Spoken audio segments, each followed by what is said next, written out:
Whisper and Leo, The Secret of the Silent World.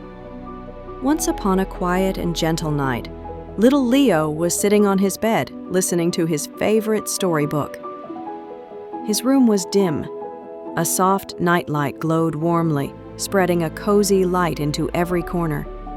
His panda toy sat right beside him, almost as if it was listening too.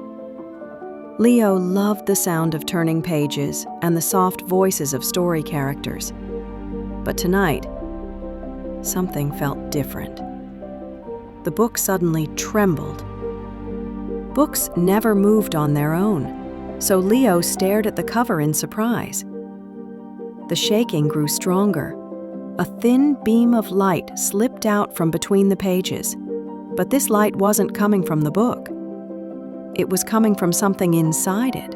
A tiny creature appeared in the glow, small enough to fit in Leo's hand, shimmering softly, wings fluttering like gentle feathers.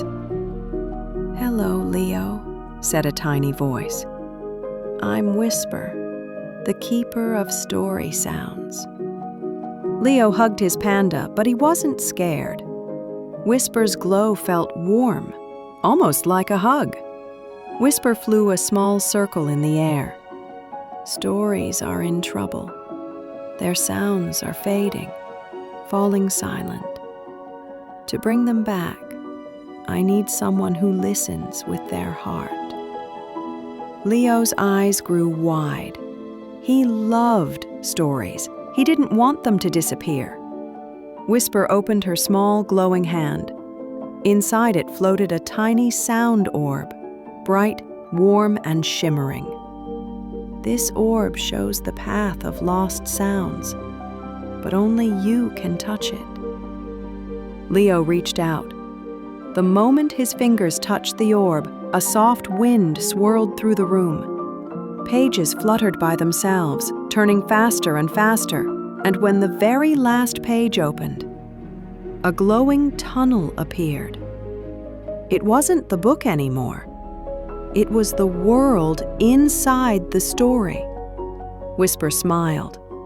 "If you're ready, let's explore the silent world together." Leo tucked his panda under his arm and stepped into the tunnel. Suddenly, he was somewhere completely new.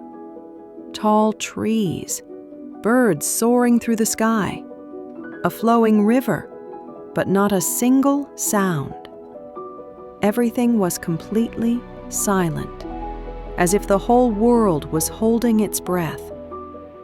Whisper landed beside him. "This is where the sounds were lost," she said. Leo held the orb tighter. It glowed brighter and formed a shining path ahead of them. "This way," Whisper whispered kindly. Leo followed the light. The path led them to a giant stone door marked with a glowing symbol. "This door opens with a voice," said Whisper. "Not loud, but gentle and full of love." Leo looked at his panda. He took a deep breath. And with his small, warm voice, "Once upon a time." The door trembled softly, then opened. Inside was a tiny room. In the middle stood a small chest with a shining music note on it. Leo stepped forward and lifted the lid. A larger sound orb floated up, stronger, brighter, full of life. The orb circled around Leo and spoke.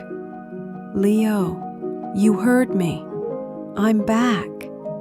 Suddenly, the whole forest woke up. Leaves rustled, birds chirped, the river sparkled and sang. The wind whispered a gentle tune. Leo smiled, and Whisper twirled with joy. "The sounds have returned," she said. "Our mission is complete." Leo blinked and found himself back in his room. His storybook lay quietly beside him. His panda sat right where it always did. The book's cover trembled once more, and a tiny voice whispered, "Thank you, Leo." With a sleepy smile, Leo hugged his panda. His eyes grew heavy, and he drifted into a warm, peaceful sleep. surrounded by the returning sounds of stories.